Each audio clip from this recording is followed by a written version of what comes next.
नमस्कार। तो शुरू करते हैं। ये तो पेज पे रहेगा ही और बाद में भी लोग सुन लेंगे। इतनी क्या जल्दी है कि सब कोई एक ही साथ सुने, ये भी ज़रूरी नहीं है, क्योंकि हमने भी पर्याप्त समय नहीं दिया आप लोगों को। तो जो लोग अलग-अलग भाषाओं के हैं, उनसे माफ़ी, क्योंकि इस वक़्त सिर्फ़ मैं भोजपुरी में ही बात करूँगा, तो ज़ाहिर है वही लोग समझ सकेंगे जो भोजपुरी से जिनका वास्ता रहा हो। तो बहुत ही कोशिश करूँगा कि छोटी-सी बातचीत करूँ, ज़्यादा नहीं। ऐसे तो रोज़ बोलता ही रहता हूँ 1 घंटा शाम को टेलीविज़न पे। तो बोल तनी रउआ लोगन के और उम्मीद बा कि सब ठीक होई। मार्च में आखिर में या अप्रैल के शुरू में हम भोजपुरी लाइव कइले रही। तो अभी एक जना कहले हैं कि मोदी जी के नकल करत तानी। भोजपुरी हम बोलत तानी कि उहाँ के बोलत तानी। नकल के बात नहीं है। मने अब ई मत कहो कि मोदी जी के बाद सब कोई भोजपुरी बोलता। 5 करोड़ लोग भोजपुरी रोज बोलता। तो ऊ पहिले बोलता कि मोदी जी पहिले बोलता। केतना आदमी भोजपुरी में लाइव करता हमनी के बुझाता। आ ए बीच अनुभव सिन्हा और मनोज बाजपेयी के गनवो आ गइल बा भोजपुरी में। निमन गाना बा। डॉक्टर सागर लिखले बाड़े गाना। तो मुंबई में बम्बई में का बा उ गाना जौन बा खूब चलल ह, लोग देखता लोग। जरूरी बा कि भोजपुरी में जौन हई खराब तरह का जौन गाना बाड़ा सन, ओकरा जगह पे लोग तनी निमन गाना बनाओ, सुनल जाओ, ताकि भाषा भाषा तो देखी जबले ओमे अच्छा साहित्यकार ना होखे, जबले अच्छा ओमे गीतकार ना होखे, जबले शालीनता ना होखे, तबले कैसे वो काम चली। और जौन यूट्यूब में जाके देखिए वो भोजपुरी के गाना सब बाप रे बाप इतना आवाज बवाट अलाए बलाए ऐसा लगल देखते हुए तो बंद कर दल जाओ है नु। बक्सी यहाँ कमरा में तले बंद कर दिलो, गैला पर लाउड स्पीकर में खेत में ले आके सुनो तरसन। तो ऐसा गाना बनला है, का जरूरत बा कि खेत में जाके वो अलाए बलाए लोग सुनत है। ठीक बात नहीं है। तनी गाना ढंग के होके के चाहिए। हर चीज में मैं गाली गलौज और पोस्टर इतना खराब बा कि देखे देखे के मियाज ना करे एकदम। तो ओमे बात ई बा कि देखिए हम तनी कोरोना पर रउआ से बात करे के चाहते हैं। एक देश बा, एगो गुजरात बा। वहाँ के मुख्यमंत्री कहतनी कि नवरात्रि ना हुई, क्योंकि वहाँ लोग बहुत सुंदर तरीके से मनावेला, खूब जश्न के साथ। गुजरात में जो नवरात्रि मने वो कहीं ना मनेला। लेकिन एक चीज वो देखत रहे कि अगर नवरात्रि मनावे खातिर लोग आई तो कोरोना फैली। उमें मास्क लगा के गावल जाला, एक दूसरे के नजदीक पीछे पीछे चले जाला, डांडिया होला। तो फैली तो फिर बहुत सारा चीज होके लगी। अब बिहार में चुनाव होता। चुनाव से पहले नेता लोग अपना बात व्यवहार से, जेकरा जिम्मेदारी बा सरकार चलावे के, वो कोई भरोसेमंद तैयारी नहीं के कैले। हमरा बात पे भरोसा नहीं है तो चल जाई गांव के जौन पीएचसी बाड़ा सन, प्राइमरी हेल्थ सेंटर, आज जिला के अस्पताल में चल जाइए, जाके अपना आंखें से देख ली बा कोनो इंतजाम। जाके देखी कि लोग के का हाल बा कि नहीं के हाल बा। तो जौन होता ओमे बड़ा मनमाना चल रहल बा। अब रउआ लोग इनके ये बात तो ना मालूम हुई कि तालाबंदी पूछ के केकरा से पूछ के कइल गइल रहे। के कहलक कि तालाबंदी ही करे के चाहिए। लेकिन एक बार भड़बड़ा के टीवी पे आके ऐलान हो गई कि तालाबंदी होता, तालाबंदी होता। 2 महीना खातिर पूरा देश डूब गई घर में। कोनो डॉक्टर महामारी के विशेषज्ञ ई कुल आइल रहलन सन। में मीटिंग भइल रहे कि इतना बड़ा देश बा, ई बंद होई तो में कितना लोगों के नौकरी चल जाई, कितना लोगों के चल जाई। बंद कइला के बाद जब बुझाई कि जब मजदूर लोग सड़क पर आइल तो भूखल प्यासल लोग हुई, अब का हुई तो गरीब लोगों के खाना दियल गई, ठीक बात बा। लेकिन ई बात बताई कि राउर महीना के कमाई, साल भर के कमाई खत्म कर दहल जाओ, खाली अनाज से काम चल जाई। मिलता वो अगर ना मिलल रही तो बहुत बड़ा संकट हो जाए, लोग भूखे मर जाए। दिलक सरकार की चली रहुआ लोगन के अकाउंट में 500 रुपया दे दिल, पहुंच गई, क्योंकि ना मिलल हो, अब देखे के बा कि सबके मिलल कि ना मिलल, लेकिन मिलल बा, ऐसा बात नहीं है कि नहीं के मिलल। अनाज खूब सुनतानी कि गांव गांव में लोग के भरल बा, लेकिन वो अनजवा से हुई का, जकर नौकरी चल गई, जकर काम बंद हो गई, खाली वो अनाज से तो काम ना नु चली। महीना भर के अनाज से आ दाल आ चाउर से तो काम ना चली। ओमे सरसों, ओमे तरकारी, ओमे हल्दी लागी नु जी। आ तनी थोड़ा अलग अलग खाओ के मन करेला तो ओकर कमाई कहाँ से आई? 500 रुपया रुआ दे देनी, मान तनी के रुआ दे देनी, पहुंचल भी तो बताई कि वो 500 रुपया उड़ा गई कि धैले बनी, अभी फुसिला करके धैले बनी, 500 से 2500 रुपया हो गई बा, बताई। तो ये नेता लोग एगो सिस्टम बनल बा, होके के चाहिए, उमें हमू चाहे ये बात के समर्थक हैं कि भाई आप रहुआ नौकरी नहीं दे तो बेरोजगारी भत्ता दी, सबके एक सामान्य आय दी। अब कोई ओकर कोई उपाय नहीं है, क्योंकि ये लोग ना तो प्राइवेट सेक्टर में नौकरी पैदा करता, आना सरकारी सेक्टर में नौकरी पैदा करता, गोल गोल बात घुमावता है। वो नीतीश जी एगो बात कहनी है कि सरकार सब केहू के नौकरी ना दी, ये बात ठीक बा, लेकिन सरकार जो नौकरी देता वो तो तनी टाइम पे पूरा होके के चाहिए कि ना होके के चाहिए, बजाय कहनी है जब रहुआ वैकेंसी निकलनी है तो टाइम पे पूरा होके के चाहिए कि ना होके के चाहिए। तो में चोरी चलो, अब पर्चा लीक हो जाए, बबुआ लोग दिन भर बउआ फिरत लोग यहाँ से लेके हुआ तक पर्चा कीने में, लोग के जीवन बर्बाद हो गई। तो ओकर जवाबदेही के ली कि एगो इम्तहान यहाँ के करावता नहीं, 5 साल में भी रिजल्ट नहीं के निकल, ई बात अलग भइल। आ ई बात अलग भइल कि सरकार सबके के नौकरी नहीं दे सकती, जनतो बुझता, जनता के नहीं क्या बुझात कि सरकार के यहाँ सबके के नौकरी नहीं के, लेकिन सरकार केहू के नौकरी न दी। मास्टर के जरूरत बा कि ना बा? जितना स्कूल बा उमें मास्टर चाहिए नु, और उमें काबिल मास्टर चाहिए, उमें कोनो ऐसा व्यवस्था हो जैसे ढंग से लोगों के परीक्षा लेके पढ़ावे वाला रहुआ लोग इनके बच्चा लोगों के भविष्य बनाओ। वो मास्टर के नौकरी के तरह हुई, प्रोफेसर के नौकरी के तरह हुई, मोतिहारी में, बेतिया में, दरभंगा में जाके झांकना ही कॉलेज में होता का पढ़ाई होता, खाली लोग क्वेश्चन पेपर आउट होता, क्वेश्चन बैंक पढ़ के पास होता बबुआ लोग। आज जब कंपटीशन में जाता लोग तो दांत चियार देता लोग, क्या दादा 3 साल कॉलेज गए लेकिन पढ़ाई ना भइलो, में ओकर गलती नहीं है।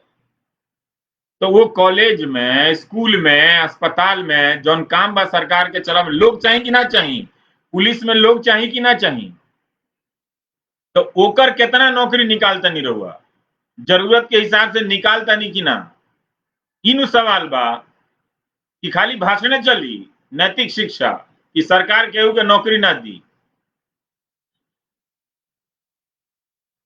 कि कौन तरह के बात होता? नौकरी ना चाहिए रहुआ लोगन के, अनाजे चाहिए आ 500 रुपया।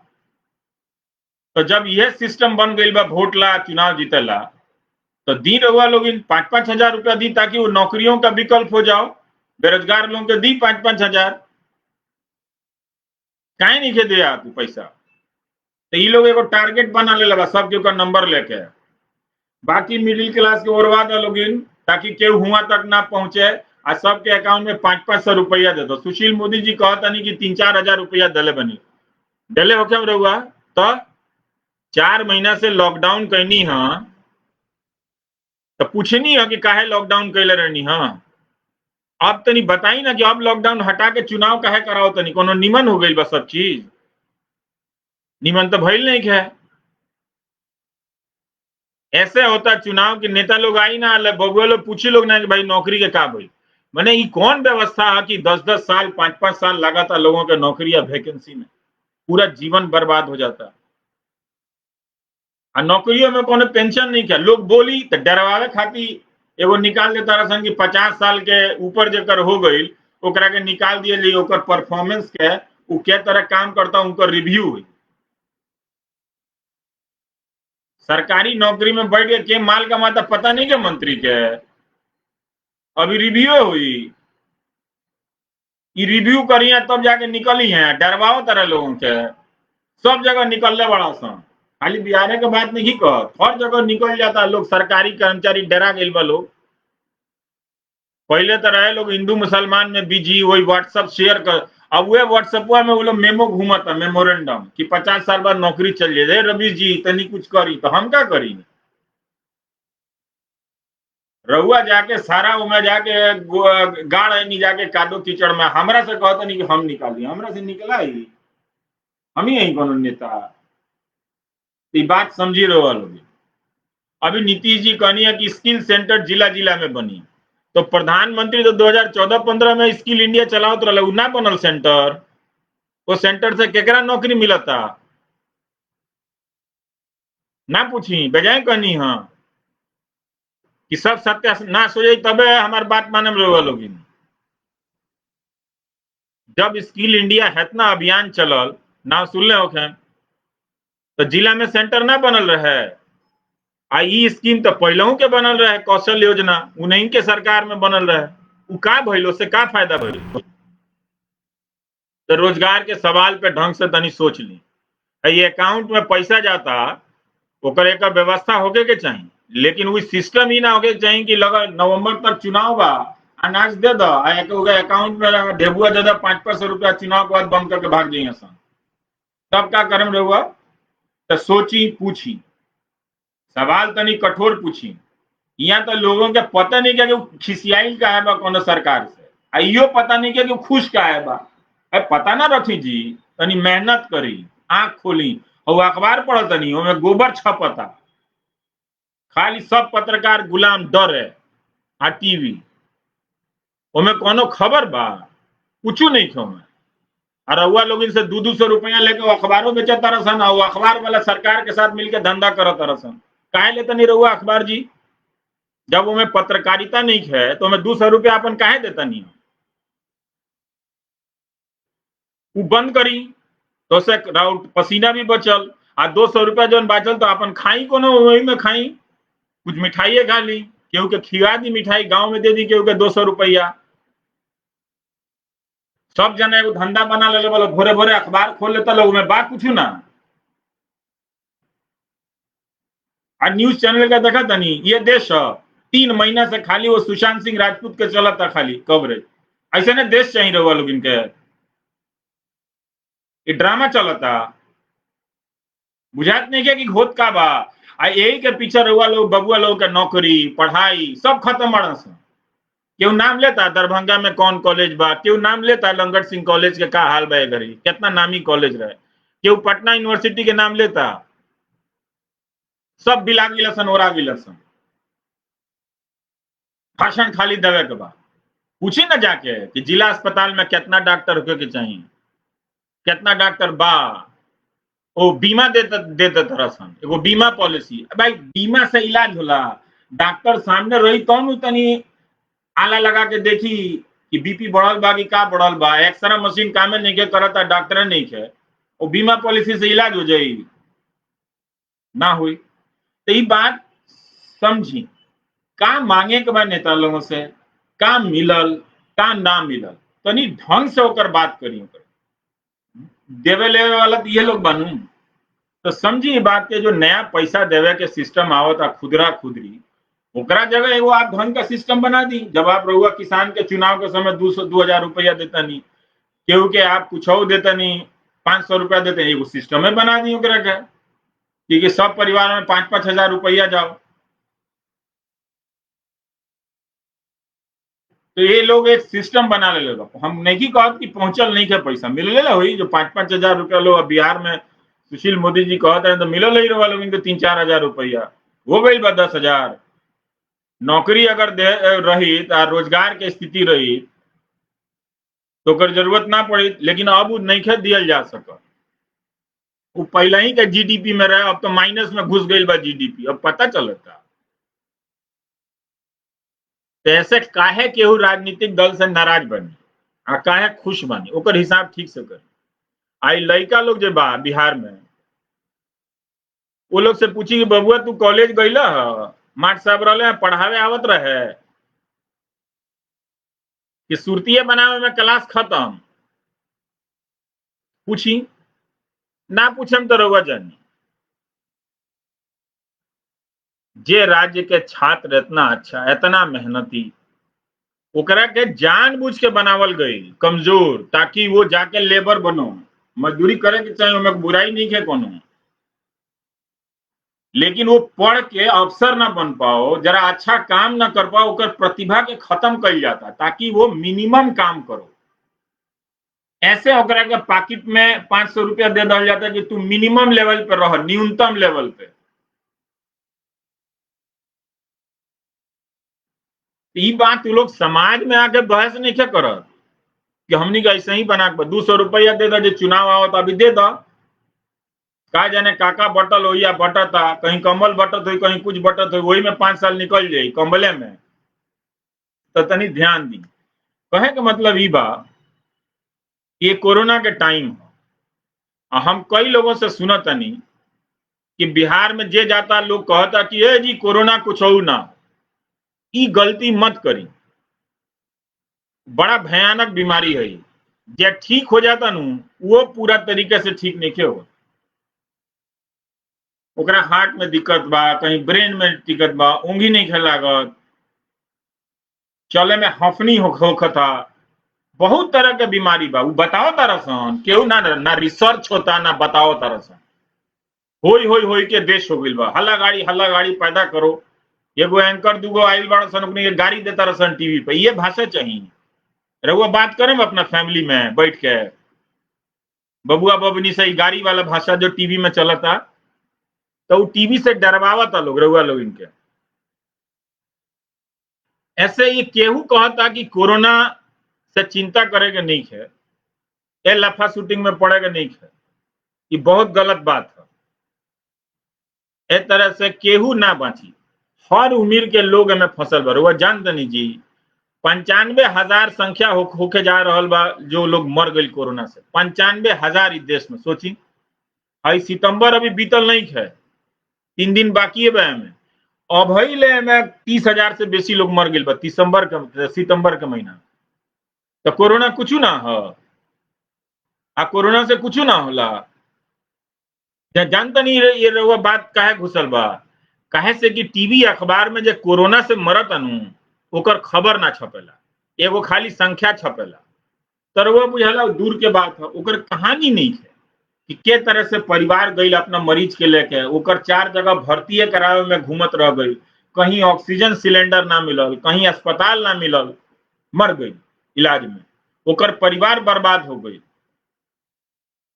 ये केहू नहीं के बताओ लेकिन हम ये सुनते नहीं ना जी बिहार जाएंगे तो लोग कहता है कोरोना वोरोना कुछ हो नहीं है जाने धोला कोरोना के अपन है तब पता चली 10 लाख लोग दुनिया में मर गई कोरोना से सोची 10 लाख लोग तो वो कहें कि कोरोना कुछ नहीं है ये कहें जी मत करी बात विचार ध्यान से सुने के चाहिए केहू के देखो तनी चुनाव में फोटो देखो तनी 2 आदमी कान में बात कर कान में कौन सी बात करते रहो वो तो वही से कोरोना फैल गई कनवे में बात करने से बार कितना बार एक बात 3 गो बात कहे के बाद कि रहुआ लोग इनके मास्क टाइट लगावे के बाद 6 से 8 फीट दूर रहे के बाद हाथ तनी धोवत रहे के बाद ये 3 बात अभी ना घुसल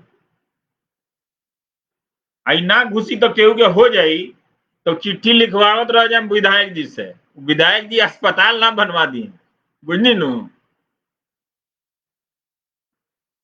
30,000 लोग मरल बा सितंबर में भारत के बताओ तनी हम 30,000 लोग हर दिन 1,000 से लेके 1,100 लोग ये महीना में मुअल बा बताई आई के हजे कहता कि कोरोना से कुछ ना होला जे नेता लोग आवता उनका चंचा लोग साथ में घूमता मास्क नहीं के पहनले तो पूछी कि हो तो फैलावा आई बड़का वोट लिए बाद में पहले वोट से पहले हमने का कोरोना मत दो तनी दूरे रह कायदे से तो हमें चुनाव ना होके चाहत रहे लेकिन अब कराओ था लोग पता बा काहेला रैलियां ना हुई तो लोग जाके पूछी ना सवाल नेताजी दूर से भाग गई हैं तो 5 साल में का कहानी बना बना के लोग घूम जाइए। तो ऐसे चीज के समझी, ये बीमारी चुनाव आवता बिहार में, ये बीमारी को लेकर तनी और ज्यादा सतर्क रहे के बा। सरकार के पास बा ना कुछ हो, हजारों हजार डॉक्टर और नर्स के पद खाली बा और बिहार में होना चाहिए। बिना डॉक्टर के जी लेम रहुआ, 500 रुपया अकाउंट में पहुंच जाता है उसे डॉक्टर, बिना डॉक्टर के जी लेम। ज्यादातर लोग गरीब हो जाता है इलाज के कारण। कि क्यों बतौलक हो, क्यों ना बताई, लेकिन जोड़ी ना अपना जिंदगी में। अब अकाउंट में पैसा आई कोई बड़ी बात नहीं, लेकिन वो पैसा के को मकसद होके नहीं, होके व्यवस्था न होके चाहिए। यही तरह भड़बड़ भड़बड़ जाके पूरा देश बंद कर दिया, लोग रोड पर दौड़ल जाता, केहू का नौकरी नहीं कर, लोग रोता, फीस देवे के पैसा नहीं है, किराए के पैसा नहीं है। पूछी ना अपना लड़का लोगों से, ओकर व्यवस्था ना के लोग केहू। भाई फीस माफ कर देती, सरकारी कॉलेज में रहे, दिल्ली विश्वविद्यालय में कितना लोग रहुआ यहाँ के लोग पढ़ाता, लोग फीस नहीं कर दे पावत, लोग चिट्ठी लिखा था रसन की जल्दी फीस दे दीजिए, काहे से कि पैसा नहीं कहूँ तो प्रोफेसरों को तनख्वाह नहीं के मिला। आई लोग एगो गरीब के धो लेता, अकाउंट में 2000 दे देता है, उसको साल भर दो, देना है तो काहे 3 महीना देते हो, फिर 3 महीना बाद वो गरीब नहीं रहेगा। जब उसको रोजगार नहीं दिए, उसका जो रोजगार खत्म था, और दो पैसा उसको, उसके पॉकेट में और पैसा दो ताकि अच्छा खाना खाए। खाली चावरे भाकत रही लोग, चावल फाकला से हो जाई, दाल से मन तनी हो जाए। लेकिन वो सब पूछा पूछी जौन करे को रहो लोग जानी, चुनाव के समय बदल जाएंगे तो हम तो उम्मीदों नहीं कर।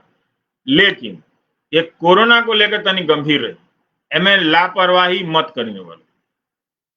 कहीं तारीफ नहीं किया हो भारत के, कहां तारीफ होता, क्यों बताओ ना। दुनिया में 3 देश में भारत में दूसरा नंबर पर बा जहां सबसे ज्यादा लोग संक्रमित भइल बा कोरोना से। अमेरिका में 2 लाख से ज्यादा लोग मर गए बा, भारत में 95,000 लोग मरल बा। तारीफ होता। जाई भूटान में एक आदमी नहीं के मरल, वहां इतना विदेशी पर्यटक लोग आवेला।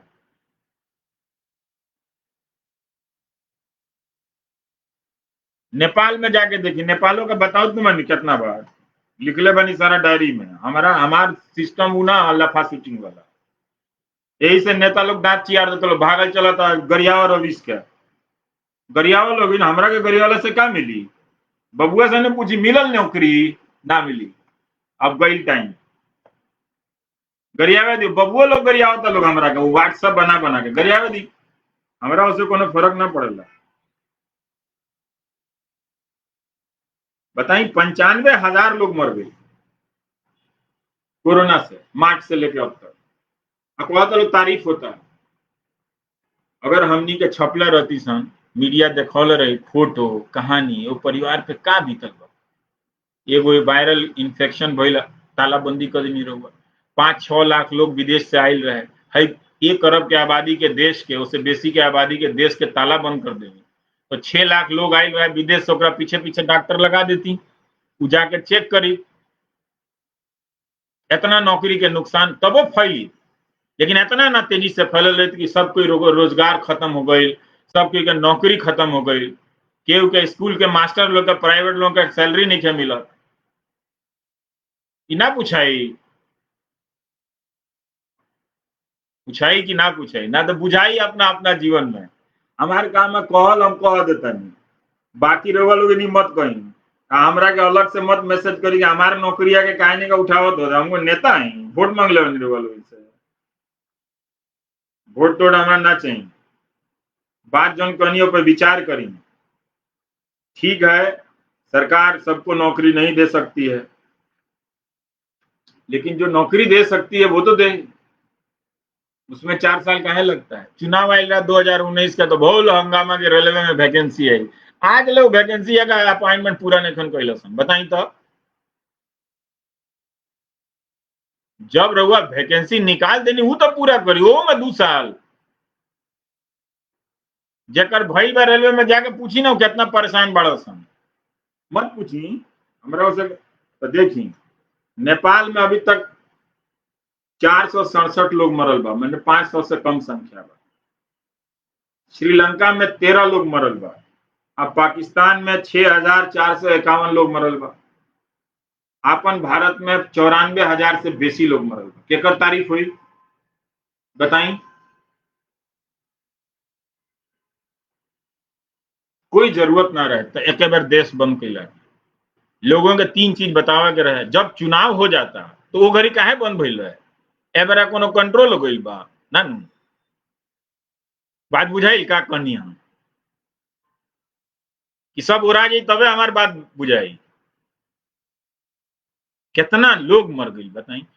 400 के करीब डॉक्टर लोग मुअल बा।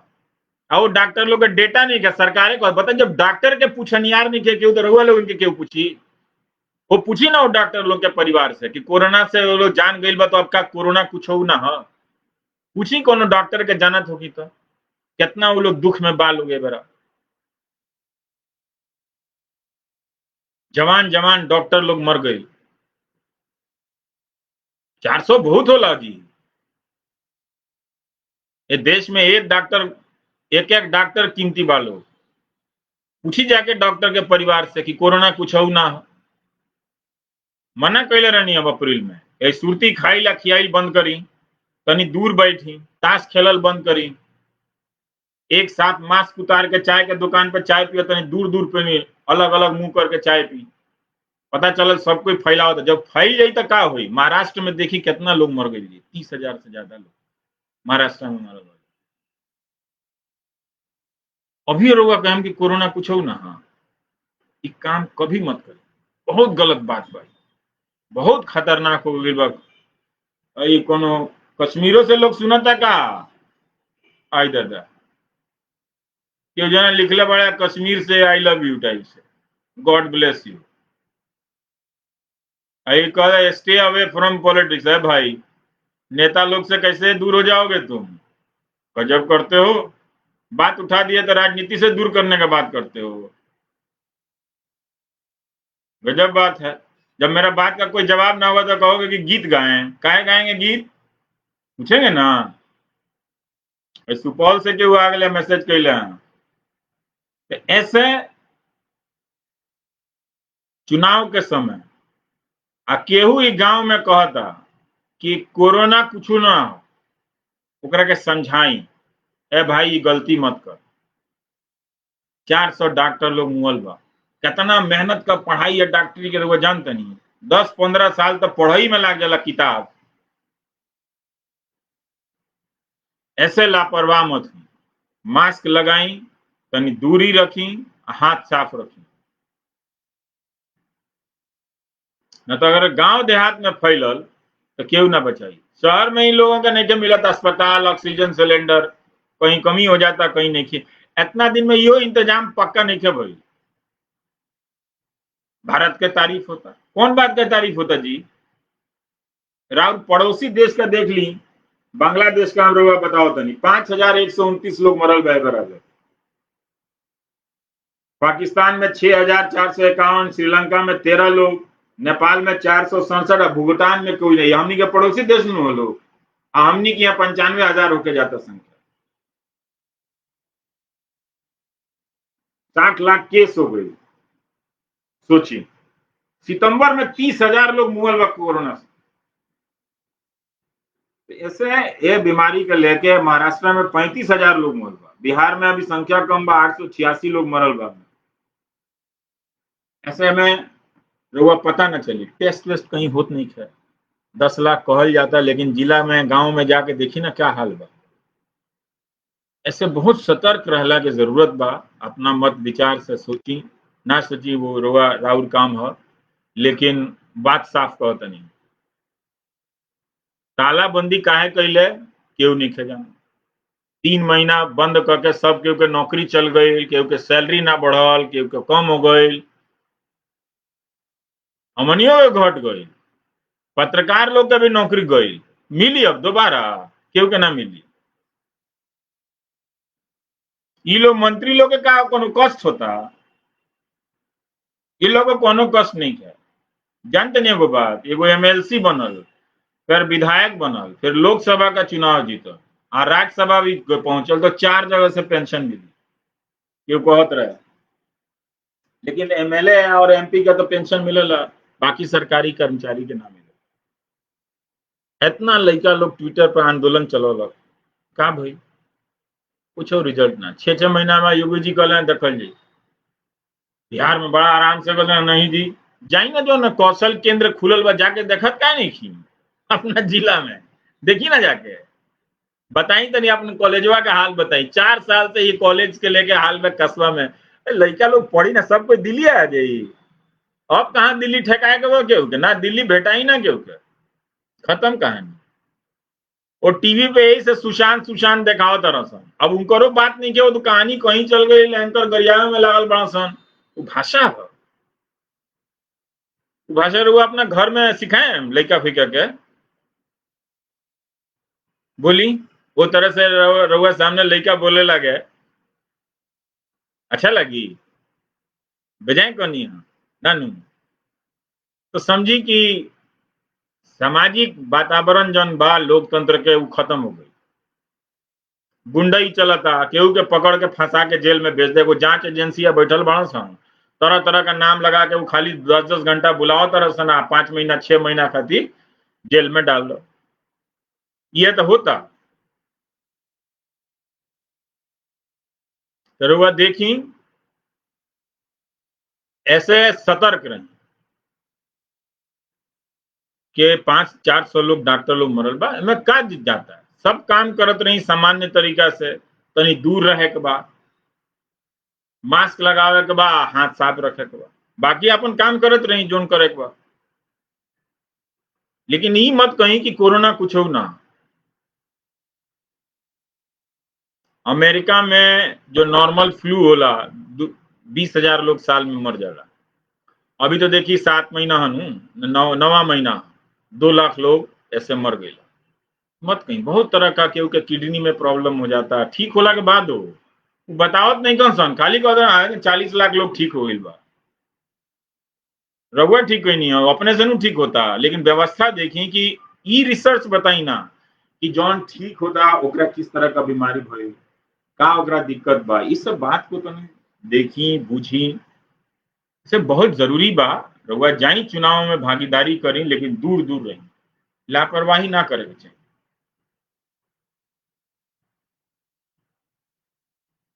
ना तो कह दे प्रधानमंत्री जाके टेलीविजन पे कह दे कोरोना वोरोना कुछ हो ना, का नहीं कन कह, एको बार नहीं कन कह रही बात। ऐसे रहुआ जानी आ समझी, ना समझें तो ठीक बा। हमनियों के कौन भाई दिन भर पढ़त रहे, एकरा के उठा के जेल में बंद करो, ओकरा में बंद कर दो भाई, जाओ ना, कितना दिन डरा डरा के रहेगा, जेल में ले चलो, फिर रख दो। केहू ई नहीं खे कहत कि जौन बात कहनी है गलत कहनी है का, केहू नहीं खे कहत। हम कहतनी आरा में, हम कहतनी बक्सर में, हम कहतनी पूर्णिया में, मोतिहारी ले ली, रउआ बेतिया ले ली, नरकटियागंज ले ली, समस्तीपुर ले ली, कहीं ढंग के कॉलेज बड़ा सन होता पढ़ाई। ये गलत कहनी है। ये कब ठीक हुई, कहियो से तो एक ठीक करे के शुरुआत होके के चाहिए, ना तो कहियो ठीक ना हुई। एक रिजल्ट का भई, एक रिजल्ट भई कि मान ली कि सबके तो दिल्ली ना भेज सकेला, तो जानबूझ के ओकरा के इहे लायक, इतने लायक बनावे के रखे के बाद कि 5,000 का नौकरी कर सको, है नु। आ कानून बनता कि जब रखी आ तब मन करे तो हटा दी। चल रहा बा। हम कहनी भाई डॉक्टर 1000 लोग, हजारों डॉक्टर बिहार में कम बा, बजाय कहनी चेक कर ली जाके जिला अस्पताल में, कुछ ना जाके तनी खाली सुरती या तंबाकू और पान खैला से ना हो। जवाबे नहीं क्या हमारे बात के। मुख्यमंत्री जी कह रहे हैं सबको नौकरी नहीं दे सकते, अब भाई ठीक है नहीं दे सकते, जो वैकेंसी हो तो दीजिएगा ना, और वैकेंसी निकाल के 5 साल लीजिएगा। जितना आदमी रिटायर होना है सरकार का जिम्मेदारी का कम हो गया है। काहे कॉन्ट्रैक्ट का नौकरी है, काहे नहीं परमानेंट होना चाहिए, काहे नहीं पेंशन मिलना चाहिए? जब आपको पेंशन मिलता है तो हमको क्यों नहीं मिलेगा? गलत बोले हैं।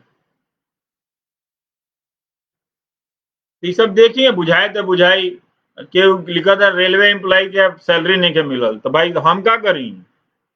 व्हाट्सएप में मीम मिलल नु हिंदू मुसलमान वाला कि नेहरू जी मुसलमान हो, तो खाली वही से है। वो तो पहले ही वही सब नु भेज भेज के दिमाग के खत्म कर दिल गई। बताई, देख ली रहुआ कि मीडिया और खत्म हो गई। कोनो देश के पत्रकारिता चाहिए ऐसा देश रहुआ चाहत रहनी है।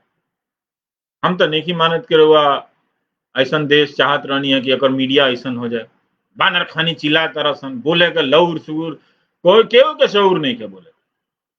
अगिया बैताल खानी एगो आओ तो भाग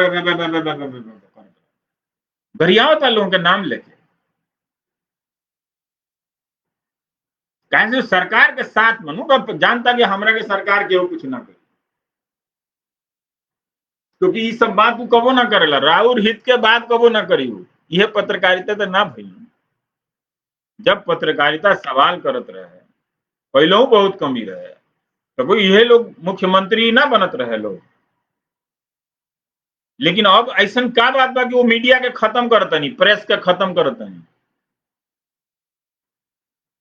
या चुनाव के दौरान वो फेंकी वो अखबार उठा के यहाँ से, केहू अखबार के दुआरी पे मत आवे दी। उनमें कुछ नहीं के छपत हो में, खाली नेताजी का दौरा चलता, 20 गो प्रवक्ता भेज दे तरह से राजनीतिक दल वाला, खाली ओकनी के फालतू बयान चलता। और टीवीओ पे ना भेटा ही कुछ हो। देखनी है बिहार के डीजीपी के का हाल बा। सुशांत सिंह के केस में नेतागिरी करते रहे, बीआरएस लेके चुनाव चले गए। मैंने एमएलए बनेला, मैंने कोनो पुलिस का कोनो आईपीएस ना भाई रहुआ। जौन आदमी राजनीति में बा वो बनो एमएलए और एमपी, लेकिन एक महीना में रहुआ एक जना पूछले हैं कि कष्ट भइल बा उमर खालिद के जेल जेला से। बबुआ ऐसे ही धरा धरा के सबके के जेल भेजल जाए नु तो कष्ट होई, बात हमार कष्ट के नहीं है। डॉक्टर कफील खान का कोनो भाषण बेजाय ना रहे। इलाहाबाद हाईकोर्ट 6 महीना रासुका लगा के उनका के जेल में बंद कर, कष्ट के बात ना हो। ये रहुआ पढ़ाई पढ़त नहीं, हमरा कहीं डरवावे, गलत बात ना हो। हाईकोर्ट चीफ जस्टिस कहनी है कि गलत लगलक है, इलीगल अवैध। तो रहुआ चाहता नहीं कि कलेक्टर के इतना छूट मिल जाए कि केहू लड़का बबुआ पर रासुका लगा के 6 महीना जेल में बंद कर दे। ऐनी नेतागिरी बतिया हमरा से, बात ना बुझी हम का कहता नहीं। खाली उमरे खालिद के साथ होता, इनके साथ ना हुई। हाल बा भाई, कोनो बात के ले जाई तो उमर खालिद के ले जाई, तो भाई उमर खालिद के साथ गलत तो भइल ही बा।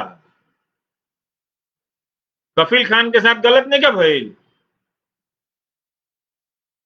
कहीं धरना प्रदर्शन कई तो सारा किसान लोग देशद्रोही हो गई। तो आई नौकरी खाती जब ट्विटर पर आंदोलन चलाओ तो ये लोग देशद्रोही हो गई। कमाल के बात बा भाई।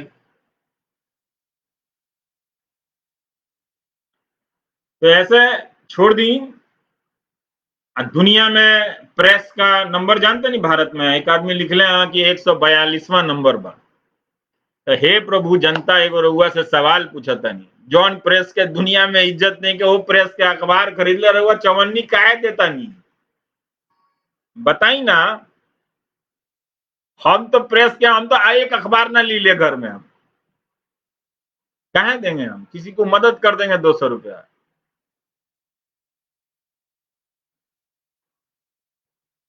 जिस अखबार में आवाज ना हो जनता की, जनता उस अखबार को भी खरीदे, ये तो अत्याचार है ना। कि आपकी पीठ पे कोड़ा भी मारे और आप ही से कहे कि चाय बना के दो ना हमको। बाप रे बाप, ऐसा गुलामी मत करी, चीज के समझी और जौन करे के बात तौन करी। कोई नेता विपक्ष हो ओकरो से पूछी कि भाई ठीक बात सरकार से कह तरह की नौकरी नहीं कर दे, तू क्या करबो?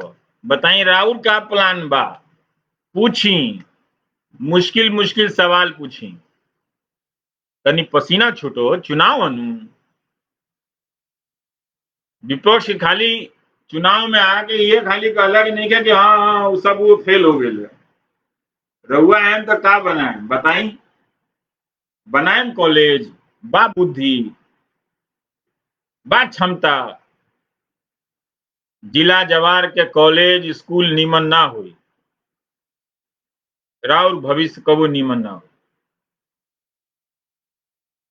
ऐसे समझ, मुश्किल मुश्किल सवाल पूछी, वोट चाहे जैसे भी दिन, लेकिन ई बात मत कहीं कि कोरोना से कुछ हो ना हो।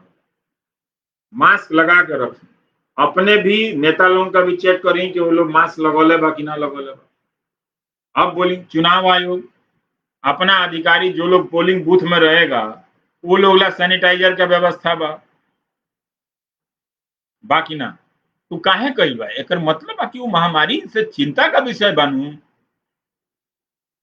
ये बात बुझात क्या नहीं खड़े हुआ लोग इनके, 95,000 लोग मर गए भाई, मैं 400 लोग डॉक्टर में कितना बात कही हम। तो देखी समझी, मजे में रही, और अच्छा बात व्यवहार समाज में आवे के चाहिए, तरह तरह का लोग विचार आवे, लड़का लोगों से कहीं तनी पढ़ाई करो लोग, 2000 शब्द के लेख लिखत नहीं तो दांत चियार देता लोग, हाथे लगाता लोग, 2 लाइन के लिए व्हाट्सएप का मीम पढ़ पढ़ के सब जगह हालत खराब हो गई बा। तनी साहित्य पढ़ी, तनी इतिहास की किताब पढ़ी लंबा लंबा, तब न समझी होगा। इतना फुकट में सब चीज ना मिले, बड़ा मेहनत के काम है, चुनाव लोकतंत्र ये सब बहुत मेहनत से लागे के रहे, खाली ये पार्टी का हरवा के वो पार्टी के लिए नहीं, ऐसे होला, ऐसे बहुत ज्यादा ना होला।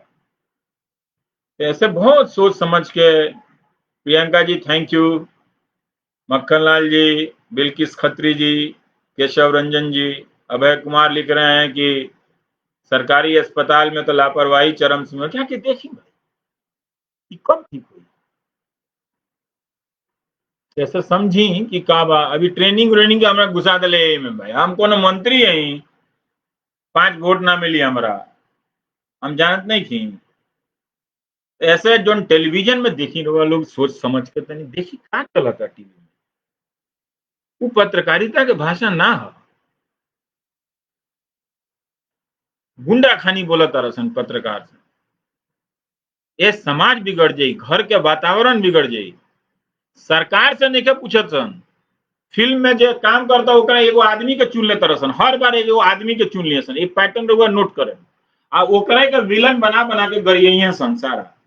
लेकिन सरकार से 2 सवाल तो झाग निकल जाई मुंह से, वो लोग बकारे ना निकली ना। जितना सवाल कहनी है, कहीं दुनिया के टेलीविजन में इतना गंदा कहीं नहीं खेली, हर जगह कोरोना पर विस्तार से चर्चा होता, लोगों के जानकारी दिल जाता कि तनी सतर्क रहे, ओकर जीवन बाँचो। यहाँ 2.5 महीना 3 महीना हो गई, जुलाई अगस्त सितंबरों तो बीतते बाद, जून से चल रहे सुशांत सिंह राजपूत, 3.5 महीना में इनकर एजेंसी इंसाफ ना दिला सकल, 3.5 महीना गुजर गई, मिल गई इंसाफ, टीवी से इंसाफ मिलता, गांव गांव में लोग कहता है खाली ये सब लोग देखा था, बताई गांव के लोगों के इतना बेवकूफी लोग बंबई दिल्ली वाला समझाता रोशन प्रेस वाला। ऐसे बहुत सतर्कता के साथ रहुआ घर में रहुआ, राउर बच्चा लोग कौन सा टेलीविजन देखा था, का पढ़ता अखबार, बहुत ध्यान से, बहुत ध्यान से। मस्ती मजाखोरी करे के बाद जाई एंटरटेनमेंट चैनल पर सीरियल देखी, न्यूज में ना आइए, बंद करी, अभी तो इतना भयानक दलाली चली कि पूछी मत, सब डिस्चार्ज कराई टेलीविजन के अखबार के, कुछ ना ही रहुआ, हम कहत नहीं बनी कुछ ना ही रहुआ, बंद करी, चुनाव के बाद फिर चालू करें तो करें, तो दबाव पड़ी कि लोग पत्रकारिता करें तो ये लोग आवारा हो गई लोग साफ, कोनो बात बुझात नहीं कि हाँ वो तो जनता ऐसा, जनता कब ऐसा हो गई भाई। हम तो केहू के घर में नहीं की देखत कि बाप अपना बेटा से लखेरा खानी बात करता, बेटा बाप से लखेरा खानी बात करता, बर्दाश्त करम क्या हुआ है, जित रहो एंकरवा चिल्लाता रसन,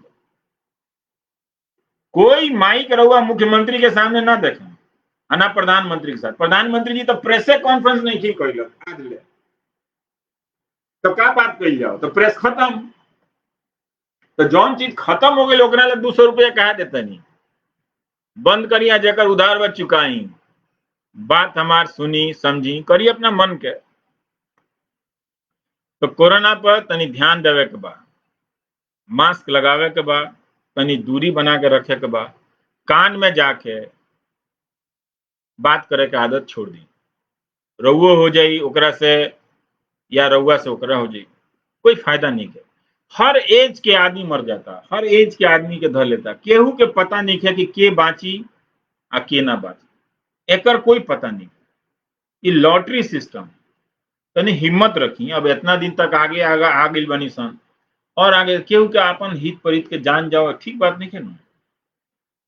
तो ये सब बात बा, समझी रहुआ लोग। गुरप्रीत जी करें, god bless you, thank you. Atul Ranjan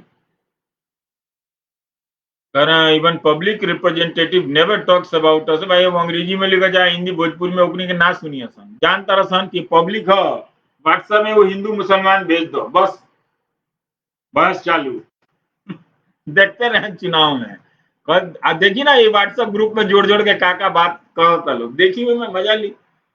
हमारा काम है समय पर बता देला, हालांकि बहुत देर हो गई बा भाई जी लोग, घर में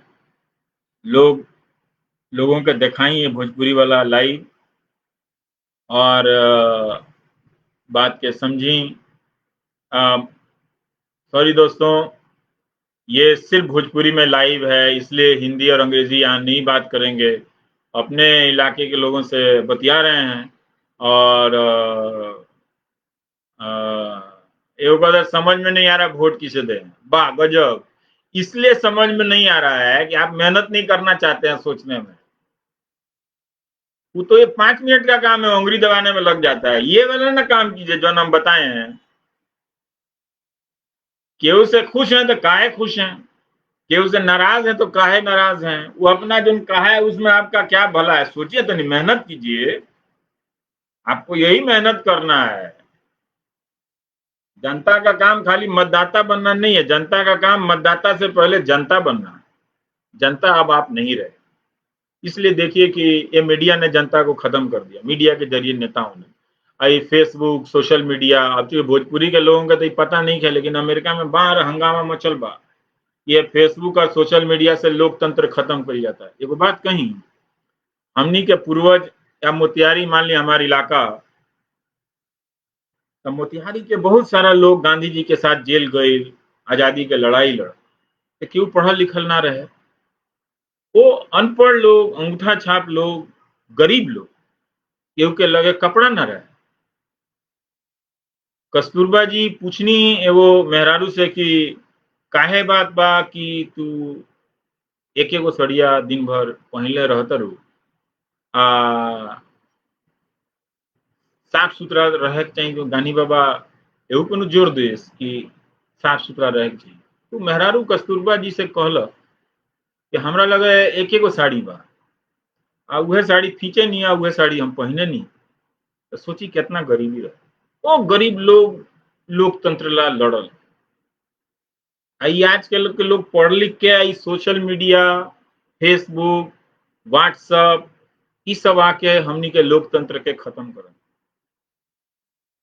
लाजे रहुआ लोग आंख ना मिला पाए अपना पुरनिया से। वो लोग जब कही कि बबुआ हमनी के तो स्कूलों ना मिलल रहे, तब हमनी भारत के आजादी ला लड़नी सन, आ लोकतंत्र आ संविधान ला लड़नी सन, आ तहनी के सब मिलल तो जाके खत्म कर दिल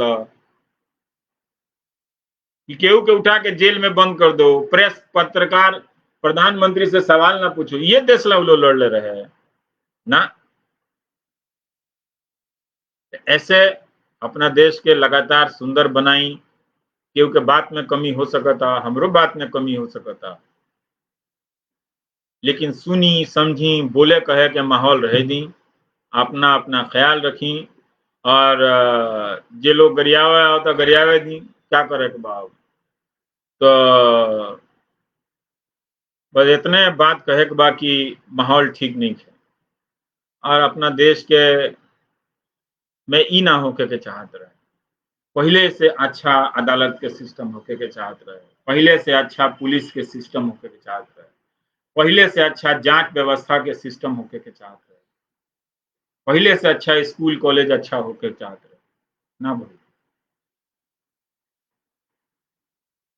तो ये सब चीज जब ना हुई तो लड़ी मुकदमा, केहू फंसाइए दी, केहू जाके फंसा दे, हमरा के 10 साल ओहि में बिलाइए गई नहीं जा। ऐसे रहुआ खुशी मिलत तो कर ली, लेकिन रहुआ का मिली ओकरा? मान ली हम जियाने हो गई नहीं, हमारा जियान भइला से रहुआ कुछ होई, मकान मिली ना, ना मिली। ये बात को तनी से समझ जाए तो बुझा जाए कि हम का कहले रहनी है। कहे से कि अब हमरो जैसन लोग अब ना बाँची, बाँचे ना दिए सन एकनी के।